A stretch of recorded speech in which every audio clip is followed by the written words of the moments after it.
Alright, so last night I saw the final episode of the Star Wars Saga, The Rise of Skywalker. And I figured what better time than now to put all 9 episodes in order from worst to best. Number 9 has to be The Last Jedi. Some people are going to be angry about this, but The Last Jedi was probably the most divisive episode in the entire Star Wars Saga, so that's really no surprise. With a current audience score of 43%. 43% on Rotten Tomatoes.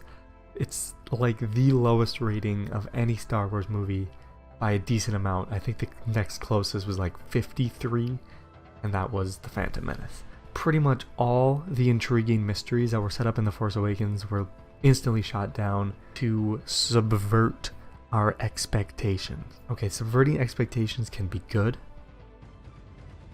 just to like throw people off and you're like, whoa, a twist. Twists are good. But when your twist just completely just kills any plot line set up in the previous movie of a trilogy, that's just gonna be like, what? What's the point? What was the point of Snoke? What was the point of Rey's mystery in The Force Awakens about her parents? What was the point of the lightsaber calling to her, and then when she got it to Luke, Luke's just like, ooh, chucks it over his shoulder. What is the point?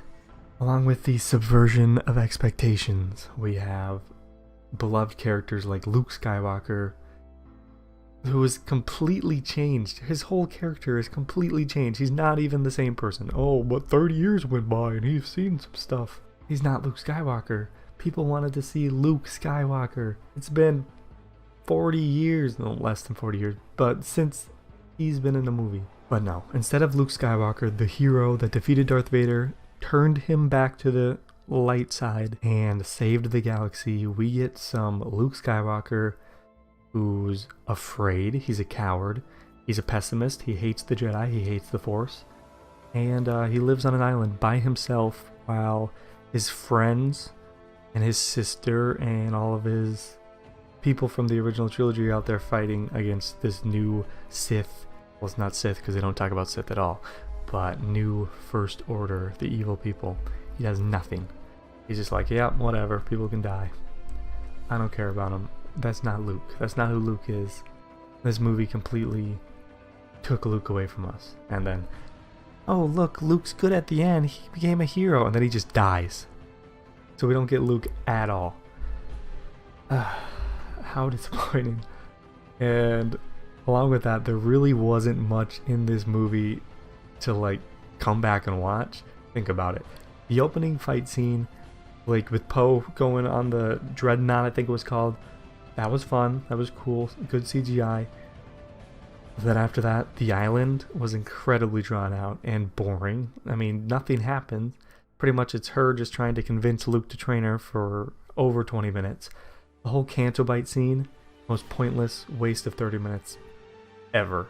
Their whole thing ends up to be pointless because Holdo decided not to tell Poe that she had a plan the whole time. Makes sense, I know. But to me, this movie just felt more of like Rian Johnson trying to make sure none of the theories online were correct, and rather than sticking to the story and giving answers to the mysteries of episode 7, he's just like, no, I don't want anyone to be right. I want it to be a new surprise. But a new surprise isn't changing characters completely. No one expects that because characters are who they're supposed to be. Luke would never chuck his father's lightsaber over his shoulder. Like, oh my gosh. Oh my god. Sorry that went on to be a rant about The Last Jedi, but let's move on. Oh yeah, and Leia also Superman through the air, so let's remember that. Number 8 is The Phantom Menace. I mean, this was probably the previously most divisive Star Wars movie before The Last Jedi. Sitting at like a 53% on Rotten Tomatoes audience score. Not great. It was the return of Star Wars after, what, 15 years? People were so hyped for it. I was 2 years old, so I saw it a little later. But huge disappointment for everybody. Pretty much the entire movie is nothing. There's a little bit of fighting at the very beginning. Then they go to Naboo, meet Jar Jar. That was a mistake. That brings down the movie on its own. Do nothing on Naboo. Pretty much talk. Go to Tatooine, meet Anakin, talk. Pod racing, talk for another section. Go back to Naboo, Darth Maul fight. That's it. That's the movie. There's also the fight in space around the Trade Federation ship, but that's just not that cool to me.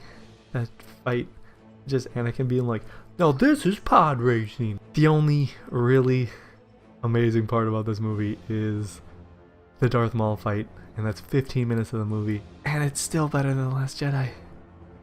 I would rather watch that movie than watch The Last Jedi, and I would rather watch that Darth Maul scene because it is great. One of the best in the entire saga.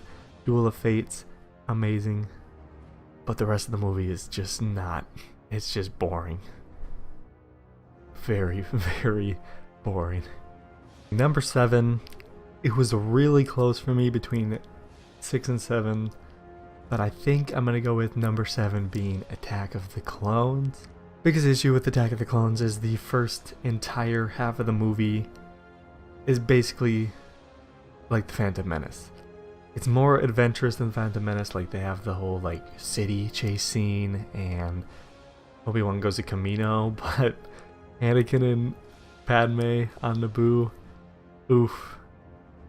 The Kamino stuff, it's all just like plot filling, which, I mean, you need to know that stuff, but they could have done it some way where it's not so boring for half the movie. I just feel like up until you get to Geonosis, the movie is just so... nothing happens. It's a lot of talking, a lot of dialogue, a lot of like love montages and fear of sand. Oh no, hatred of sand, I'm sorry. And of course, slaughtering of women, men, and children of Tusken Raiders, yes. First half, boring, horrible dialogue, some of the worst we've seen. I hate sand. I killed them all. They're dead. Every single one of them. The but women, the women.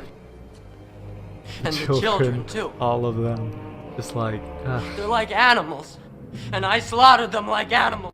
Somebody needed to write that script. That was not George Lucas. I hate them. But I feel like what redeems this movie and what makes this movie enjoyable to me compared to The Last Jedi or even The Phantom Menace, other than the Darth Maul scene, is the last third of the movie, which is the Geonosis part. The whole arena battle, the whole first clone battle, the duel between Yoda and Dooku and Anakin and Obi-Wan, which isn't the greatest, probably the worst in all of the prequels, but still, I think it's cool to see Yoda actually come out and fight somebody for the first time. That's pretty cool. The arena, obviously, best part of the movie. You see all the Jedi for the first time, which you're like, wow, this is sick. All the droids, things look like it's going south, and the clones show up. Jango Fett gets it. Kind of a stupid way to have Jango go, but like father, like son, they both gotta go out stupid, you know? At least he got killed by Mace Windu and not a butthole in the sand, which then turned into a butthole with a beak in the sand, so, you know. Anyways, that's pretty much why Attack of the Clones is that low. First half, nothing happens. Second half, awesome. Ends up with an okay movie. Number 6. Number 6 I'm gonna have to give to The Rise of Skywalker. Okay. This movie had a lot of issues. This movie had a lot of things that were cool. Biggest issue to me, why do they keep adding in new force powers? I mean, some people like it, I'm sure, because it's like, oh man, this was in the books. But why didn't these people ever use these force powers in the Clone Wars? Why didn't Yoda ever heal people? Why didn't Obi-Wan bring Qui-Gon back to life when he got jabbed in the stomach just like Kylo gets jabbed in the stomach? And I know, like, in The Force Unleashed, the game, he pulled a Star Destroyer out of the sky, but why were none of the Jedi in the Clone Wars and the prequels ever able to pull a ship out of the sky? Or when, in Attack of the Clones, when Jango Fett's flying away, why didn't Obi-Wan just pull him back? He only had a jetpack. It's just like, adding these new powers in this late in the game, you're like, why was this never used before? Why did none of the Master Jedi in the prequels, why did Yoda or Mace Windu or any of those people ever use the ability to pull ships out of the sky, the ability to teleport things through the Force? Like, oh, here, I can give you my lightsaber through the Force. Why didn't Anakin or Obi-Wan, when they needed help, teleport themselves, like their hologram, to different parts of the galaxy to see what was going on? It doesn't make sense. Why? You can't just add things into an already established, like, set, because it just makes everything that happened before, you just think, why wasn't this done before? It's like in The Last Jedi, when Holdo shot the ship through the giant Star Destroyer. Why didn't they just shoot a ship through the Death Star? They kind of tried to explain it in this movie, I believe, because somebody said, why don't we just do like the Holdo method against the Emperor's fleet or whatever? And Finn was like, that's a 1 in a million. I think it was Finn. He was like, that's a 1 in a million chance. So they basically were saying the only reason that worked for Holdo is because she got lucky. But still, you can't just change things like that. It just doesn't work, because why wasn't it used before? Thing with this movie is basically it was damage control for The Last Jedi. Everything The Last Jedi changed and like killed all the plot lines. It just instantly killed. It was like, oh, the only reason Snoke easily died is because he was just a clone that the Emperor made, because the Emperor has actually been talking to him the whole time. It wasn't Snoke, it was actually him. And Rose was basically totally cut out, which isn't a bad thing, but totally cut out. Nothing happened. Luke is, all of a sudden he's like, I love lightsabers again. Don't you disrespect a Jedi's weapon like that. Rey can apparently float and hover with the Force, because she, don't know where that came from. Kylo turned good after killing Han Solo and disappeared, became one with the Force from turning good, apparently, for about 5 hours.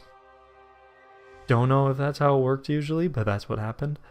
Palpatine got absolutely wrecked. Okay, you can say that he put up a fight because he sucked the life out of him, but why did sucking the life out of Rey and Kylo not kill them?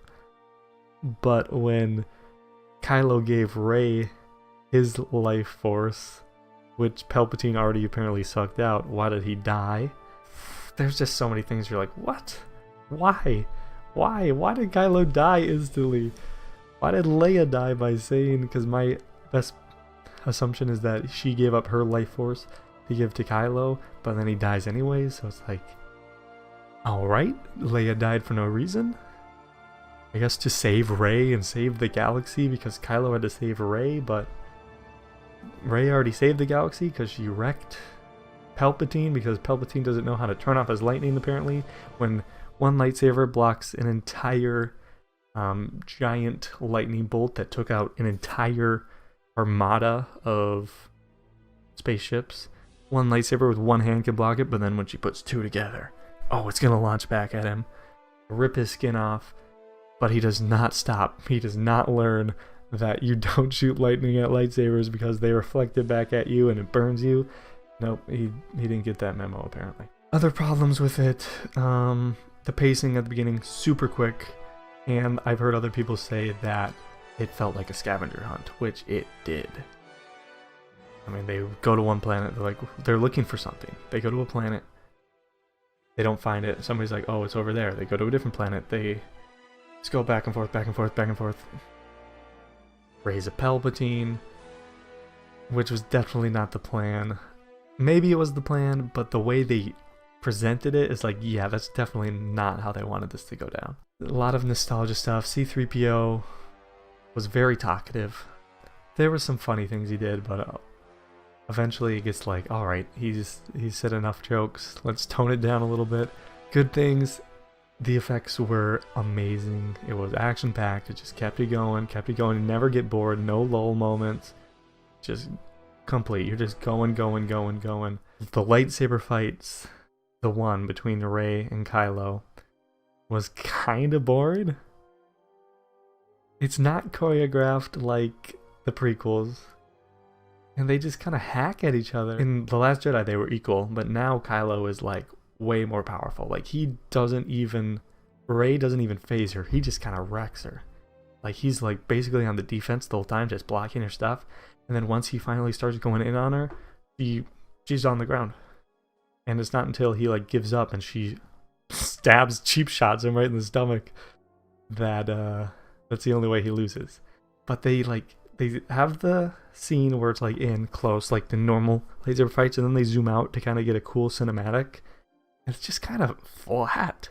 It was just weird to have a lightsaber fight where I was like, all right, let's get on to something else. I think I much rather would have seen Rey fight Palpatine with a lightsaber when he became young again. Well, not young, when he became Revenge of the Sith Palpatine. Or I think I would have rather seen Kylo and Rey fight Palpatine. I think that would have been cool. I think that would have been better than I am all the Sith. I am all the Jedi. Ha! Yeah, that's pretty much my mini rant of the movie, placing it at number 6. And there's probably a bunch more that I didn't talk about, but this is just a saga countdown with rants inside of it. Number 5. Okay, this is where things start to get tough because I really love all of these movies, all of these top 5 movies. I'm going to put The Force Awakens at number 5. I love The Force Awakens, the first Star Wars movie back, the first Disney movie. I was so excited. The trailers were so hype. Got in there. The first opening scene with Kylo freezing that bullet and just cutting down that old man. I was like, holy, this guy is sick.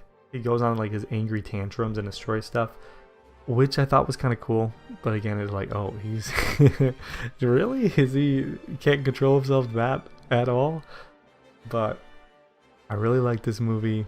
Loved the action. Loved the effects were incredible. Obviously, all these movies, all the new movies had incredible effects, obviously. Liked the story. Han Solo was great. We had Han Solo back. He was like the star of the movie. Set up all these awesome theories. So much fun to like theorize about who Snoke is, who's Rey, who Rey is gonna be. They set all this stuff up. The lightsaber is calling to her, all this stuff. They just set it up where Rey had a connection to Luke's and Anakin's lightsaber.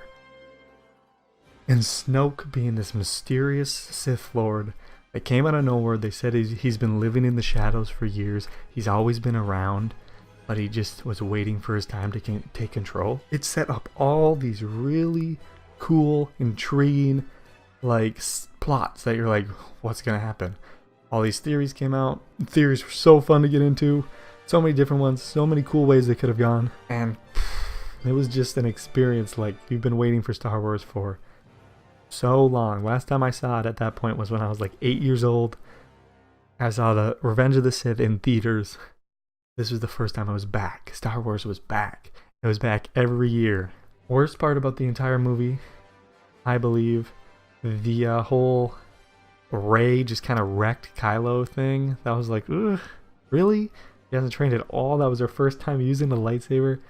He's trained by a Sith Lord who's super powerful, apparently. And she just destroys him? Really? I mean, the fact that this trilogy kind of had a Rey never actually get beat, like seriously, was questionable. What's the point of having Kylo in this sequel series if he never actually is a threat to her? You could say in the Rise of Skywalker that he's more powerful than her at the when they're fighting, but I mean, he wasn't going to kill her. Never. There was no threat to her at any point in the entire sequel trilogy. Another thing, they could have done better with the Han Solo death, but everyone knew he was going to die, I'm pretty sure. Harrison Ford didn't want to do a whole trilogy. That's for sure. And the whole, it's pretty much the exact same plot of Episode 4. I give that a pass because I'm like, alright, they're setting up a new trilogy. They know the formula that works. Give them that. And I was like, alright, okay. I can deal with it. It's a little bit different enough where I enjoyed it completely. And yeah, that's pretty much all I have to say about that. Number 4, I'm giving to Return of the Jedi, the final episode in the original trilogy. A lot of people love Return of the Jedi. I also love Return of the Jedi. The whole Vader Luke fight at the end is amazing. The Emperor sitting there taunting him. You actually get to like see the Emperor's plan. You get to see the conflict in Vader. Luke is officially a Jedi. He is straight up like the hero. He's good. He's good all the way through. This is the Luke we expected in The Last Jedi and not the Luke we got. We expected like that Luke, but like super powerful, old man, wise Luke. And we got the opposite of that, other than the old part. Fun, the ending is great. The space battle is amazing in this movie at the end. The whole second Death Star, Lando in the Millennium Falcon with Nia Num. The whole fight with Vader and Luke, and Vader taunting him, and Sidious taunting him, and Vader overcoming the dark side, chucking Palpatine down the shaft, even though apparently he survived. Yeah, I don't know how, but he did. And the Jabba's palace scene at the beginning is awesome. Love that scene. Love Jabba, Rancor, whole thing. Worst part about that is Boba Fett. See you later. Endor. The Endor scenes were enjoyable enough. The Ewoks, the Ewoks were a little bit of a problem. George wanted to sell some toys. He thought cuddly teddy bears were the answer. You could have just added anything. I feel like any Star Wars toy sells, but cuddly teddy bears that eat humans, that was the answer. Throwing sticks at stormtroopers with armor and rocks. Don't know how that works, but that's how it went down. And you know what? It works for me. Not saying I like it, but I can dismiss it. We got the death of Yoda, which was a big moment, obviously. Star Wars, especially after seeing him in the prequels and seeing like his whole Jedi Master to Hermit to training Luke. I don't know. The whole movie just fits together and ends the original trilogy very well. Perfect way to close it up with the whole final battle. If the Ewoks weren't in there, it would have been a lot better. But they were. So, gotta deal with what we gotta deal with. Number 3 is Episode 3. Perfect alignment. Revenge of the Sith. Okay. A lot of people probably still don't like this movie. Probably know it is the best of the prequels. I think that's obvious. But still a prequel. People hate the prequels. Not as much as the sequel trilogy now, but still, I think it's a great movie. It's just action-packed. It's the most action-packed movie. Even Rise of Skywalker, which was action-packed. This just seems to have more. And then, of course, the best part of the entire prequel trilogy, Order 66. That part was disheartening. It was sad. I remember seeing it in the theater as a little kid, and I was like, what is happening? They just slaughter all these Jedi. Anakin goes in there, slaughters younglings. It's like, oof, really? That needed to be part of it. There was right before that, there was the Mace Windu and Palpatine fight. Which, what was the point of those other Jedi Masters who got one hit instantly, didn't even block, don't know how to block a lightsaber apparently? News to me. Jedi Masters I thought were the best of the best. I guess not. Anakin comes in, has to make a decision, chooses to kill or cut off Mace Windu's hand because he thinks the Chancellor can save Padme. Then Order 66 takes place. They send Anakin to Mustafar. Obi-Wan and Yoda find out what's happening to the Jedi. Yoda goes after the Emperor. Obi-Wan goes after Anakin. Darth Vader now. The huge fights go on. The Palpatine Yoda fight is awesome. The Anakin and Obi-Wan fight, awesome. Probably the best in the series, even though it lasts very, very long. Towards the end, you're like, holy, this is going on forever. But they're both amazing. They're both awesome. Great ways to end the series. And, like, I don't know. I can't think of a better way to end the prequels. I mean, even after they weren't that great. But it's just this whole Clone Wars thing all comes up to this. And it's the creation of Darth Vader and how Yoda was sent into exile and how Obi-Wan ended up being a hermit on Tatooine and how Anakin was forced to wear that suit all the time. I think that movie is just a good fit to end that trilogy. Not the greatest trilogy. The dialogue, obviously, in this movie, not great. Some of the ways the scenes were set up and like just some of the ways the story went could have been better. They could have had General Grievous be a little more of a fight. They could have had Anakin, you're breaking my heart. That could have been executed a little better. And I don't know why. Padme, you're pregnant. Don't go to a lava planet where your husband is murdering a bunch of people. Not a good idea. But it happens. And I think the whole movie and the story overall, even if the dialogue and just how things are set up in the movie and the direction doesn't turn out as great as you would hope, the whole overarching story of the prequels and the Clone Wars and that movie kind of just makes up for it. Number 2, Star Wars: A New Hope, the one that started it all. There isn't much bad I can say about this movie. It's like a good original, good versus evil adventure story. I don't know, the first space opera. What else could you say about it?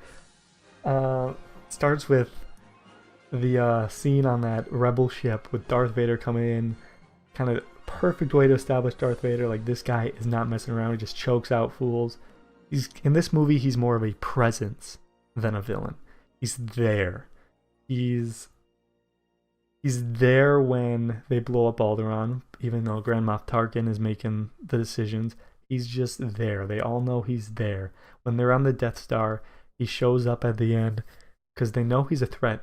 And he senses Obi-Wan and he shows up. They have that little fight. Obi-Wan has to sacrifice himself. I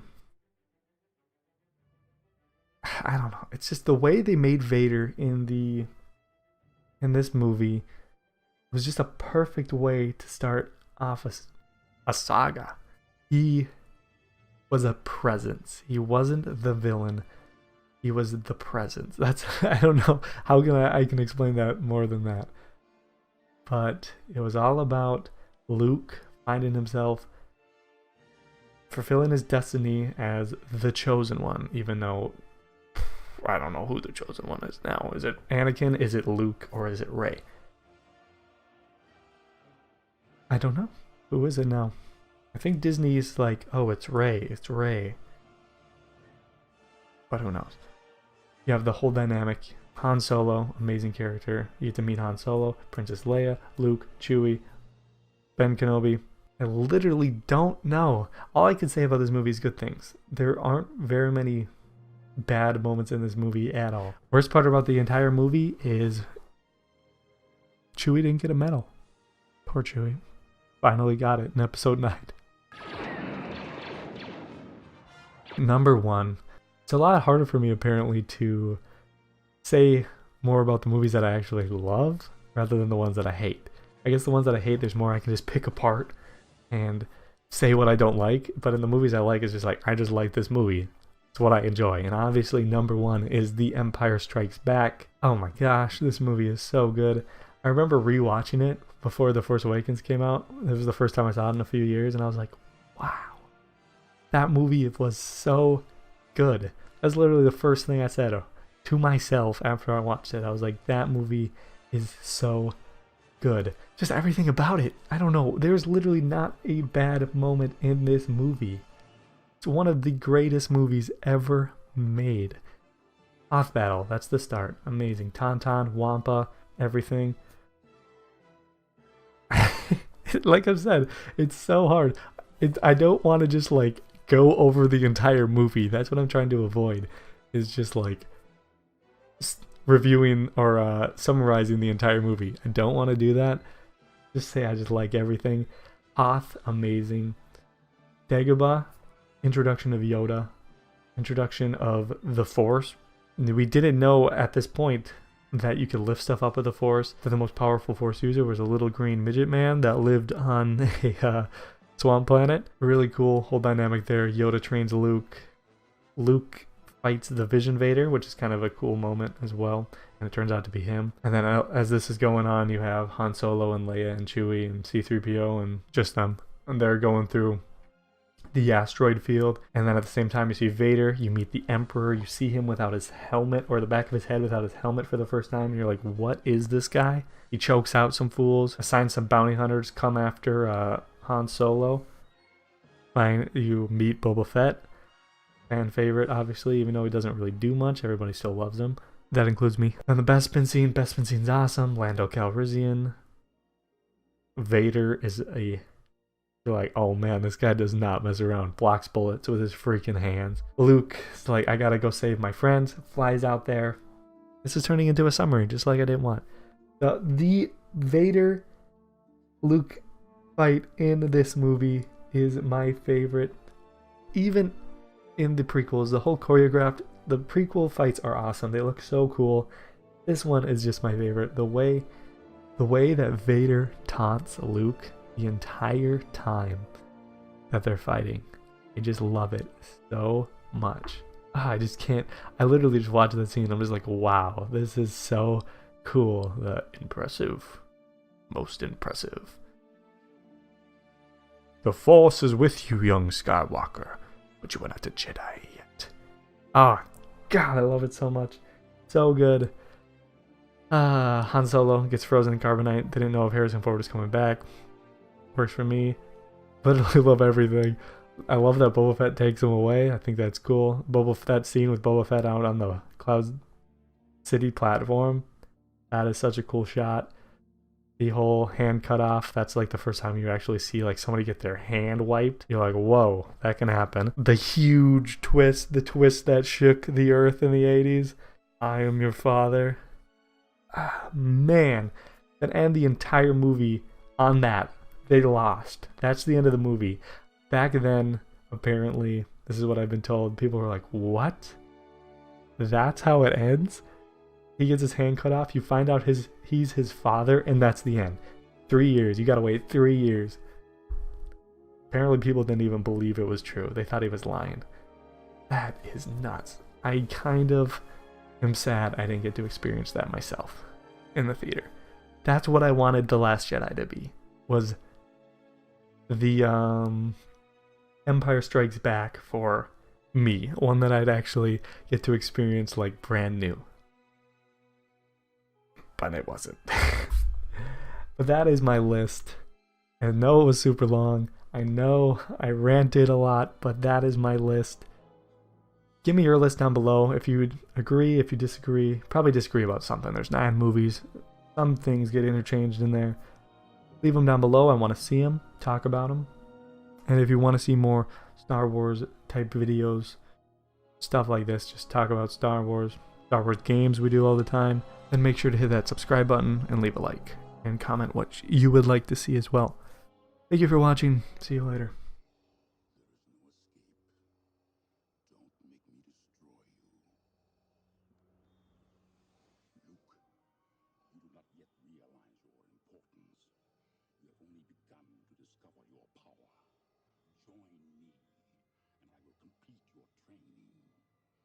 Combined strength, we can end this destructive conflict and bring order to the galaxy. I'll never join you!